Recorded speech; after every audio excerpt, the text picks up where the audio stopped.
Hai dan selamat sejahtera. Saya ucapkan kepada doktor dan juga rakan saya yang sedang menonton video ini. Nama saya Metiwak Anapapun Manop. Nombor metrik saya ialah 139-537. Hari ini saya akan membentangkan tajuk saya yang bertajuk Huraikan Masuk Guru sebagai Pemimpin Budaya Sekolah.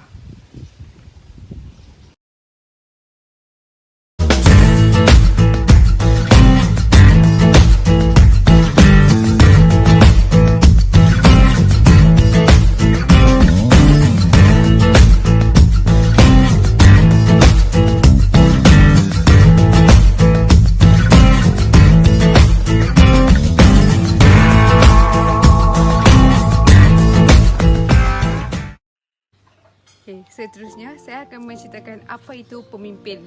Yang selalu kita dengar, pemimpin ialah leadership. Pemimpin ni sebenarnya berasal dari kata asing iaitu leader, yang membawa erti seorang yang memiliki kewibawaan dan kuasa untuk menggerakkan orang lain untuk melakukan usaha bersama sehingga mencapai sasaran tertentu. Saya juga ada mencari maksud pemimpin ni berdasarkan beberapa orang tokoh.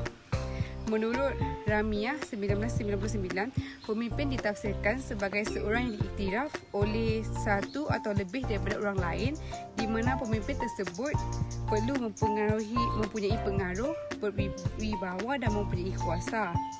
Pemimpin juga mungkin merupakan seorang pemimpin yang terlebih dahulu perlu memahami dengan jelas bagaimana pemimpin perlu dibimbing oleh orang lain. Menurut seorang lagi tokoh yang bernama Miftah Toha, dalam bukunya yang bertajuk Perilaku Organisasi pada tahun 1983 pada muka surat 255, beliau menyatakan bahawa pemimpin adalah seorang yang memiliki kemampuan memimpin. Artinya memiliki kemampuan untuk mempengaruhi orang lain. Berdasarkan pembacaan dan kefahaman saya, pemimpin adalah individu yang boleh memberi pengaruh kepada individu yang lain dalam sesuatu pertubuhan. Bagaimanakah yang dikatakan dengan guru sebagai pemimpin budaya sekolah? Sebelum saya menerangkan dengan lebih lanjut lagi, setelah memetik semua maklumat ini daripada sebuah buku yang bertajuk Guru sebagai Pemimpin yang telah dikarya oleh Abdullah Sani Yahya, Abdul Rashid Mohammed dan Abdul Ghani Abdullah. Buku ini telah diterbit pada tahun 2007 di Kuala Lumpur. Menurut BAS 2001, guru adalah pemimpin yang berperanan sebagai ejen perubahan. Guru melakukan perubahan ke dalam sekolah dan mendidik darjah. Kenyataan ini mencerminkan guru memainkan peranan penting secara positif dalam sekolah. Kepimpinan guru dalam budaya sekolah dapat dilihat menerusi beberapa peranan yang dimainkan. Terdapat 6 peranan guru sebagai pemimpin budaya sekolah yang telah dikatakan oleh BAS itu tadi. Antara peranan guru yang pertama adalah guru sebagai pengajar.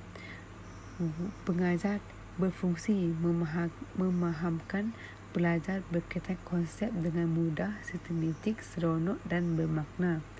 Hal ini dikatakan demikian kerana guru sebagai jambatan rujukan pengetahuan dan maklumat kepada pelajar. Peranan guru sebagai pemimpin sekolah yang kedua adalah guru sebagai pembimbing. Guru membimbing pelajar ke arah bersikap rasional, realistik dan kondusif bagi menghadapi dan menyelesaikan masalah ekonomi cabaran hidup. Peranan guru yang ketiga ialah guru sebagai fasilitator. Apakah maksud fasilitator? Fasi adalah pemurah cara dan mentor dalam membantu perjalanan harian dalam dan di luar kelas. Contohnya, guru berperanan sebagai tempat rujukan pelajar semasa memerlukan pandangan dan tunjuk ajar. Peranan guru yang keempat adalah guru sebagai inventor, memperkenalkan inovasi daripada aspek teknik dan sebagai ejen pembawa ejen perubahan. Hal ini sejajar dengan keperluan falsafah pendidikan kebahasaan yang telah ditetapkan untuk memfokus membina pelajar ke arah insan yang seimbang, kreatif dan kritis.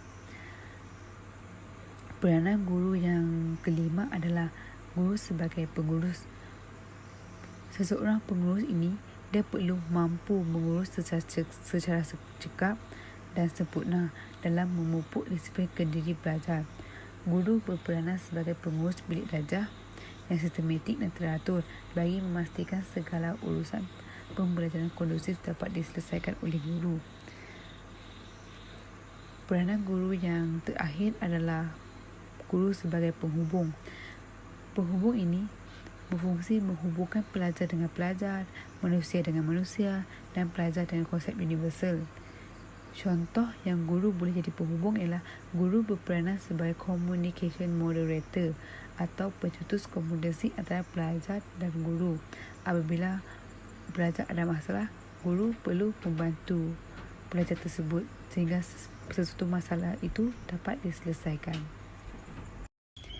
Ini merupakan salah satu jurnal yang bertajuk Peranan Kepimpinan Guru dalam Bilik Darjah yang telah ditulis oleh dua orang tokoh iaitu Rahmat Syukur Abdul Samad dan Syahid Jamaluddin. Jurnal ini menunjukkan guru sebagai pemimpin budaya sekolah juga boleh dikatakan sebagai guru yang mampu mengurus bilik darjah sendiri atau yang lebih kita kenali sebagai kepimpinan bilik darjah. Baiklah, sekarang saya akan ringkaskan maklumat yang terdapat dalam jurnal itu tadi. Menurut Hook dan West 2000, beliau mendefinisikan bahawa kepimpinan bilik darjah sebagai satu kemahiran di mana guru menggunakan kepimpinan tersebut untuk mengurus diri yang sendiri dan juga dengan yang lain. Selain itu, kemahiran ini merupakan satu kebolehan untuk mengingatkan perkara yang berlaku sehari-hari dengan interaksi antara dua pihak. Kemahiran ini juga menggunakan kebolehan guru untuk menyampaikan visi kepada murid-murid dan dapat menyakinkan mereka supaya mengikut. Kepimpinan bilik darjah ini wujud dalam keadaan-keadaan seperti berikut. Antaranya adalah apabila murid mencapai sesuatu yang mereka tidak jangka dapat dicapai dalam setiap bilik darjah. Setiap kali dapat pertumbuhan yang positif walaupun sedikit demi sedikit dalam personaliti kehadiran seseorang guru. Apabila seseorang guru mengangkat tangan dan semua murid dalam bilik darjah tersebut menjadi senyap setiap kali murid-murid mengharapkan bantuan atau teladan daripada seseorang guru. Satu pandangan lain mengenai kepimpinan bilik darjah mengatakan bahawa pemimpin ini tidak terhad kepada guru sahaja, malah boleh diaplikasikan kepada murid-murid yang diberi kuasa bersama dengan guru. Menurut Wilcox 2005, dalam kepimpinan bilik darjah terdapat pelbagai kepimpinan yang boleh diwujudkan kerana di dalam bilik darjah itu ada dua jenis kepimpinan.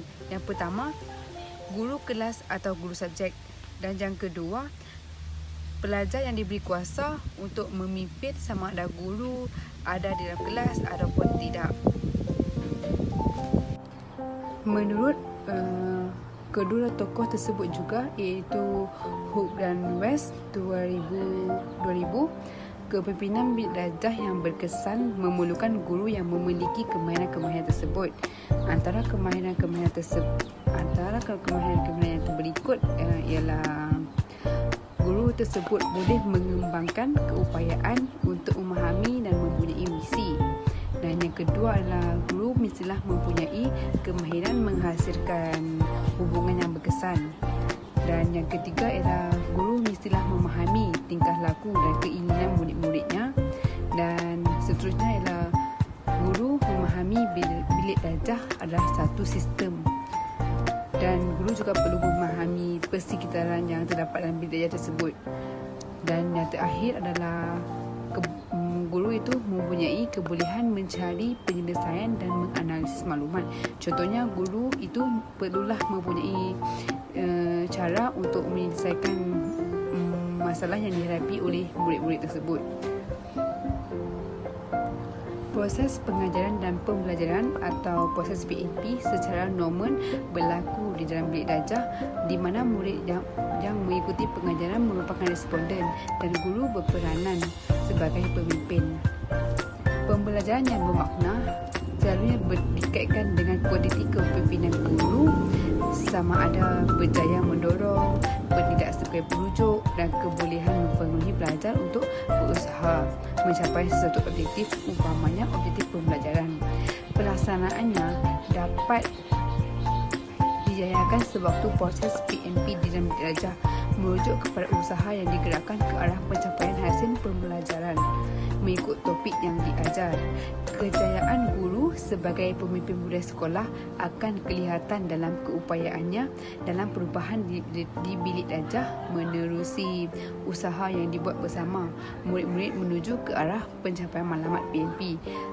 Ini sahaja yang merupakan yang dapat saya simpulkan daripada jurnal yang ditulis menurut tokoh tersebut.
Baiklah, sampai di sini sahaja pembentangan saya yang bertajuk Huraikan Masuk Guru sebagai Pemimpin Sekolah.